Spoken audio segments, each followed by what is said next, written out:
Good morning. Good morning. Happy Independence Day too. Happy Independence Day to you as well as to all your colleagues. Thank you very much. It's a pleasure to meet you and thank you for the opportunity to meet you. I'm here representing BNI Victory. We are speaking to Mr. Umesh Kunte, Managing Director of Besins Healthcare. Sir, after working in Ranbaxy, Nicholas Piramal and Merck India, where you had more than 10,000 employees, you have now chosen to work in an organization, Besin Healthcare, with about 500 employees. What are the opportunities and challenges you come across here? Well, I think it's very important and pertinent questions, especially considering the kind of audience what you are going to have today. First, I start with the challenge. Most of us, we spend good amount of our career, a decade or even at times 2 decades, in the big companies. Right, Like I come from big pharma, as you mentioned about Ranbaxy, Nicholas Piramal, right, Merck.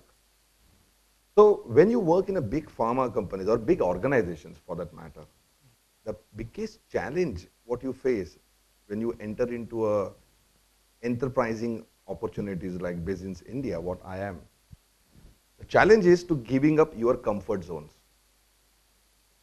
Bigger organizations gives you infrastructure, the supports, a lot of resources already along with you, behind you to deliver the results.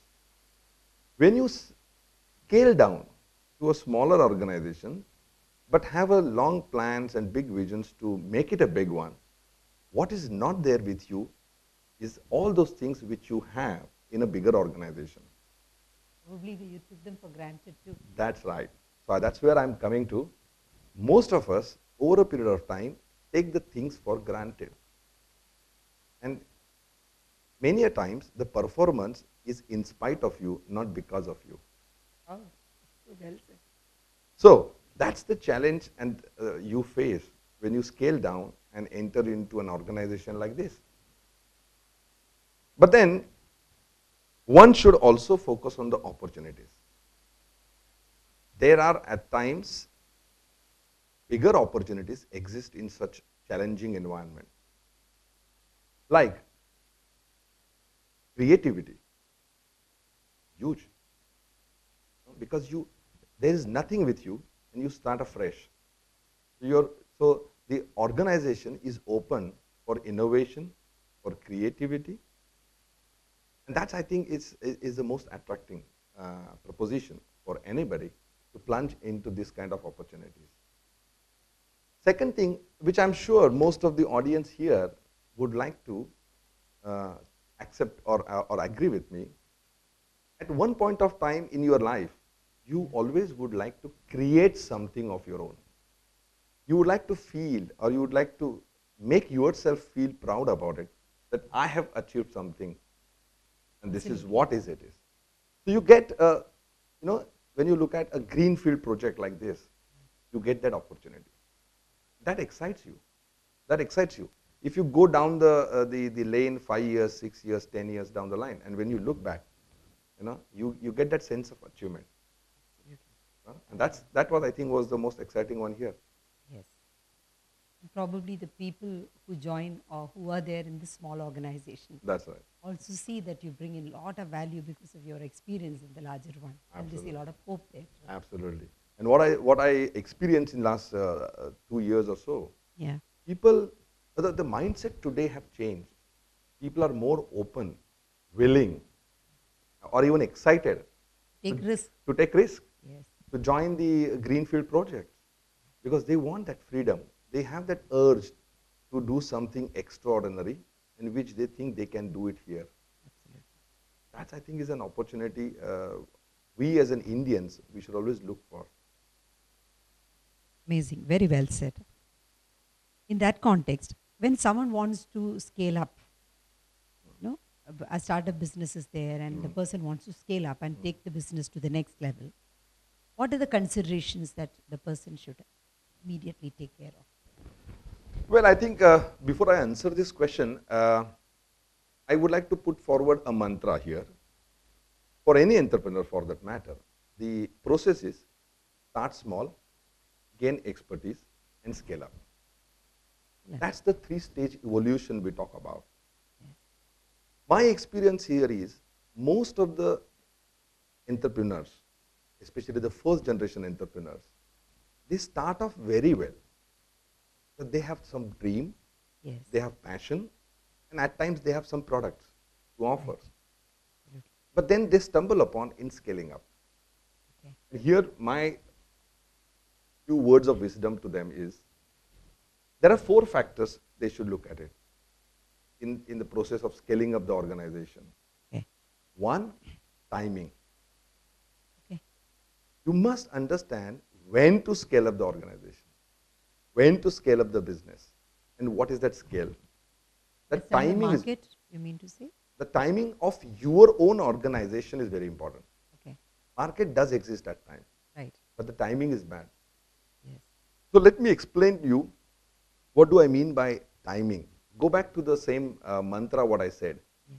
You start small, but if you fail to gain expertise when you are in a small setup, you are not ready to scale up because you have not gained the expertise on the business what you do. And then there is a cracks Right. in the expansion phase. Yes. That's the reason the timing is very important. Unfortunately, there is no clear-cut formula. What is that timing? 1 year, 2 years, 3 years? What is that timing? Is it the turnover? What is the timing? It is the number of people. What is that milestones you achieve and then you can say, oh, I am ready to scale up. Right. Unfortunately, there is no formula. It is the decision of every individual running the business, The business owners. decision. business owner's decision. Probably there is an intuition, probably there is a vision, Yeah, probably there is a very clear goal setting, That's right. probably there is a mentor. yeah. So, So- someone has to look for those things That's to right. understand when to scale up. Where, to arrive at what's the good timing of the scaling up, there are 3 things which I consider are very important. One is your resource planning. To scale up the organization, it calls for resources. That resource planning is very important, and resources are time, energy, and money. It's up to you to decide, do you have sufficient resources to scale up? Because once the process is on, you cannot go back. Absolutely. So that resource planning is very important. That's the first. Second thing, risk assessment. In every scale up has inherent risk built in. Yes. What is your risk appetite? What is your or what is your hunger? Okay. What is your patience? And how deep pockets you have to digest that risk. It's an individual based decision, but one has to do that risk assessment. And third, last but not the least, is your people management. The most critical element in scaling up the business is, do you have sufficient, enough, sustainable human talent with you to do that?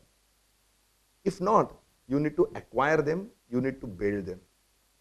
Then again, I go back to the timing. Yes. Because every organization needs to decide, or every business owner needs to decide what time he needs to develop that talent, or what time he will take to acquire that talent and integrate in the business before the scaling up process starts. That's the important challenges in scaling up the businesses. Absolutely. But I'm pretty sure if you take care of this, Yeah. then no scaling up experiments will fail. Wonderful. This is a great lesson for all of us.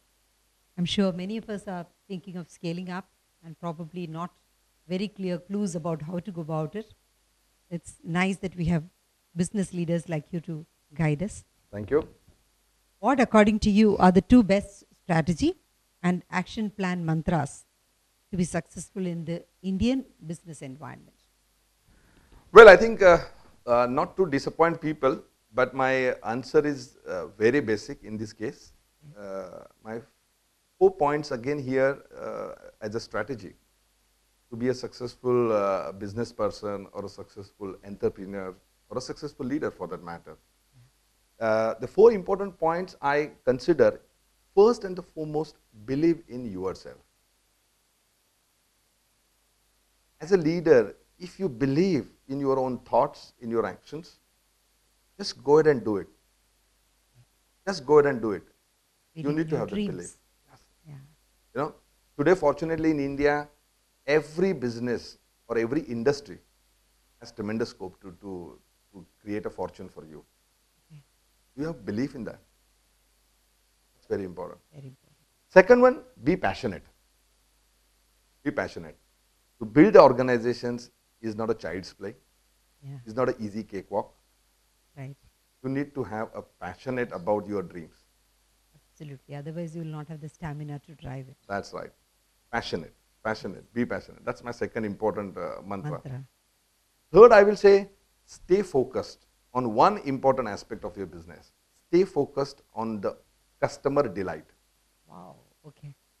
Don't cut corners. Don't compromise. Don't be in a hurry. Yes. Build customer delight. We as an industry have moved from customer satisfaction to customer delight. Stay focused on that. Yeah. Stay focused. Don't cut corners.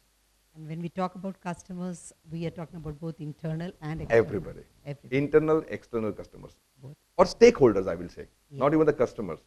Very well said. No? They are the support of the organization. If they are there, you can go to the miles. And last but not the least, the fourth mantra for the successful business, invest in people. Invest in people. You will never get ready-made talent from the industry or from the market. Pick up, Very sharpen well them, own their skills, give them support. They will do miracles for you. So invest in people is very important. Probably when we invest on people, if they have the right attitude, the skills can be taught. Absolutely. But maybe, yes, like you said rightly, we are ready to invest, That's but right. they should be ready to learn. Yes, So you give a learning environment, but they have to come with that attitude. absolutely. It takes a long time to build otherwise. Well said. In fact, just to add on what you said, Yeah. I always say that I don't recruit skills. I recruit attitude. Absolutely. And Very I well provide said. them the skill, Yes. and then the magic works. Very well said. Very true. Very true. You were talking about passion. What builds your passion? I think my one simple word here is people is my passion. People is my passion. Like about this organization, I was an NRI for some time before I returned back to India. Okay. And when I started off this venture, one thing which helped me is my connect with people, my people orientation.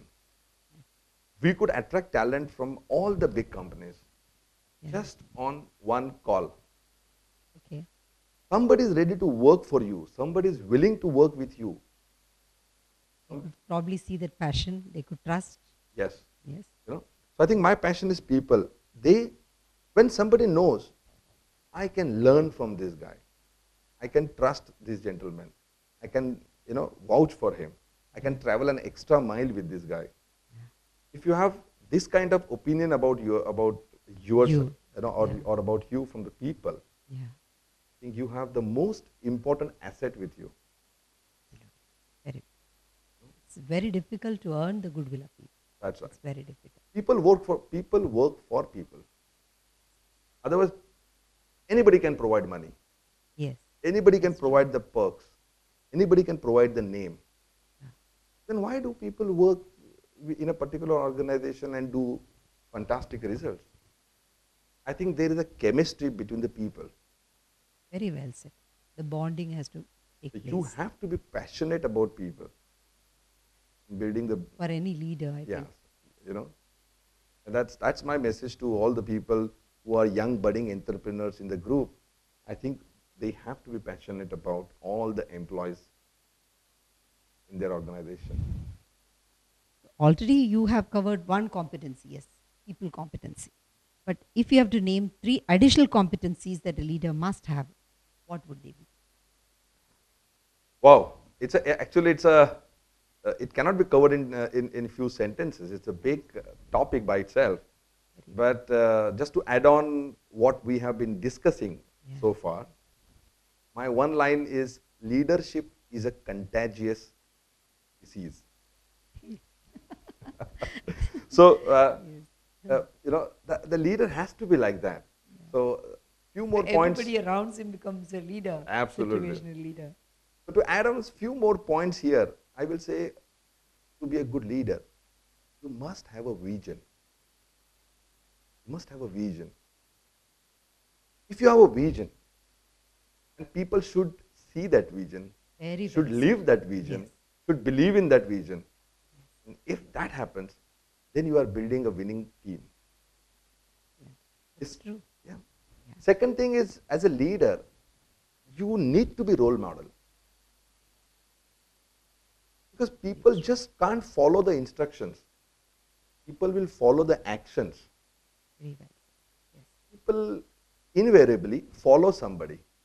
Like the small kid at home generally try to mimic dad. That. Yes. Yes. Same thing in the organization. Yeah. So as a leader, are you a role model? Are you a role model? Do you do walk the talk and talk the walk? Because everybody is knowingly, unknowingly, consciously, unconsciously, intentionally, unintentionally are always observing you. Absolutely. Very. Are you a living epitome? Are you a role model for your employees? That's very important. The third, as I said, even though it's a repetition, but I will say, you need to be seen in the organization as an uncompromisable person. I have a rule you can see in my office. I have a rule written everywhere. Deadlines and deliverables are non-compromisable. Everybody imbibes this culture. The deliverables are up to the best of quality and best of the commitment and on time. Integrity is the basic value. Very important thing. Very. Once you've committed, yes, that's a commitment. How does the culture of the company affect results? Well, I think it's again a big question, but to give you an analogy, without a culture, a family doesn't exist. Very true. It's a integral part of our culture. Yeah. In Hinduism, family culture is an integral part of our society. Similarly, a business must have a culture. That's the only binding glue for all the employees working under the umbrella of that company name. And what is it, that glue, which cannot be seen but still works, Yes. is a culture. Very true. Culture predominantly has a significant outcome on business results. What that culture is largely driven by the top leaders, Top down. top down. The problem is the culture is not drilled down to the lowest level of the organization, and it remains only as a word Right. or a phrase written on the boards or on the PowerPoint presentations of the organizations. It has to be felt. That's right. It has to be perceived as, yes, we live that. That's right. Say, for example, I have heard several people say that we want to respect the individual, respect for the human being.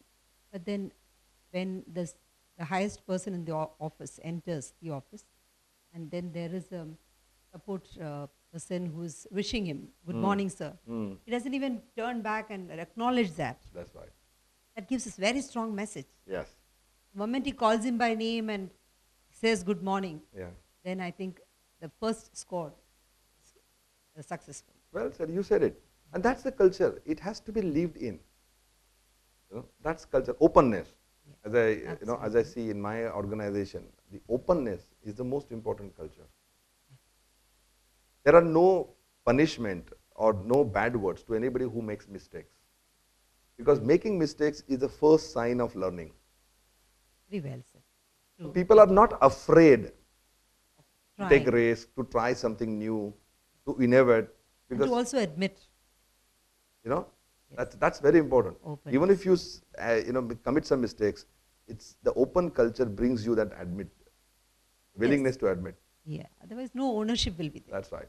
So openness, is one of the important part of our culture in the Culture. organization. We brood innovation and creativity a lot. Yeah. So I don't uh, reprimand anybody for making mistakes or failures. Is well accepted, no problem. Right. As long as you learn something new Yeah. from that organization or from that event, Experience. from that Yeah. experience.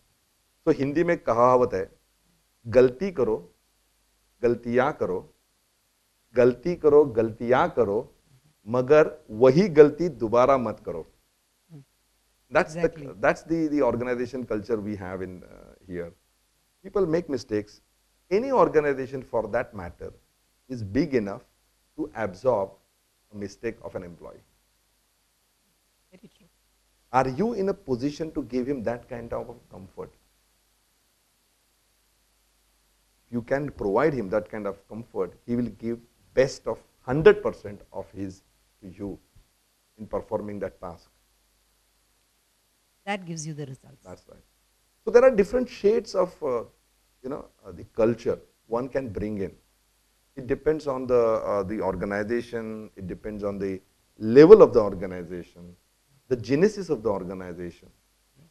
But whatever are those elements of the culture, my submission is live those values in the organization on a day-to-day basis, rather than keeping it only on the PowerPoint presentations.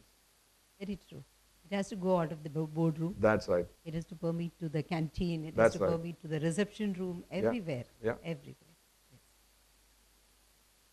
So, where do you think will the most significant growth occur in our country in the next few years? Are you working to plan and address these opportunities?